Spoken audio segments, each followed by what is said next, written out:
when we accidentally put our hand on a very hot item that would burn us, we pull our hand back.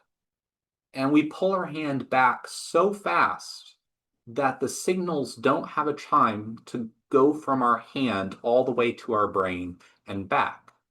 They actually, what we believe, is go just to our spinal cord and back so that we can react before and not have to wait, because that extra delay between the base of the spinal cord or your neck up to your head, conscious thought, back down, would damage you. So it's beneficial for us that we can act without thinking, without conscious thought in those moments.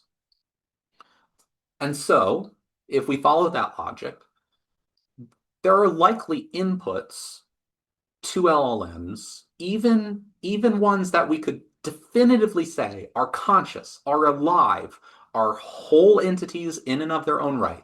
There are likely inputs that still would not trigger conscious thought. But there are others that could. I'd argue that every input to an AI has a potential for consciousness.